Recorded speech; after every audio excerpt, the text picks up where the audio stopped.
You're making a puzzle game. You have a particular action and goalposts which make the game entertaining and challenging. There's just one last addition you need to make. How do you inform the player of how to play the game and encourage them to play it further? Do you envelop the puzzles in a greater narrative, motivating the player using an enthralling story? Or do you rest on the engagement of your puzzles and their difficulty?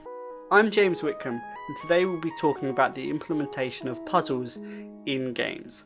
When approaching this, it's easier to categorize these games by way of defining their implementation. I believe games fall into one of two categories. In asking the different ways to implement puzzle games, an obvious method comes to mind: narrative implementation. When we look at games such as Quantum Conundrum, Portal, and The Witness, we see the main crux of the game come from the narrative development. The motivation of the player comes from their curiosity in the storyline. What will happen when I scale the tower in Talos Principle? What will happen when I explore this peculiar island? What will happen when I continue to push GLaDOS? All these games have a beginning, middle, and end. And, while they achieve this motivation with varying success, will use it to push the player onwards. What's important is cultivating that what will happen when I mentality.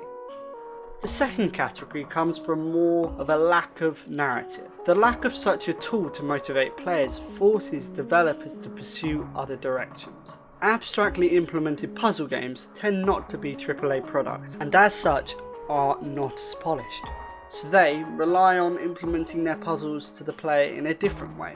Games such as Mini Metro, Two Numbers, Rullo, and my friend's new game, Murder. These games rely more on tradition, plain tutorialization, with walls of text and limited interactive tutorials, in contrast to a narrative implementation using narrators and learn through play style design. These games live and die on how engaging their puzzles are.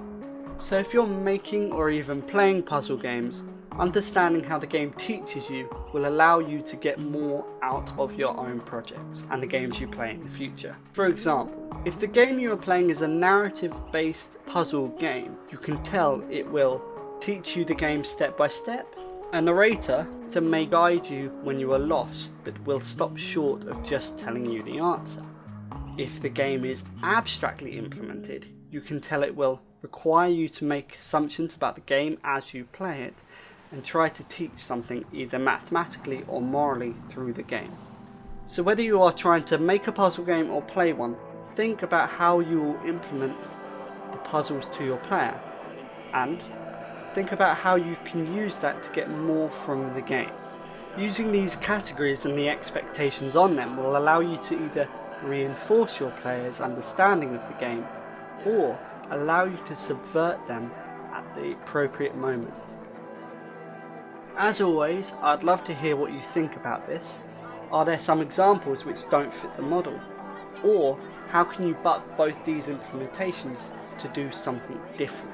Thanks for watching, and remember that you can always follow me on Twitter to find out when these are coming out, and the games mentioned today will be in the description. All of them I wholeheartedly recommend.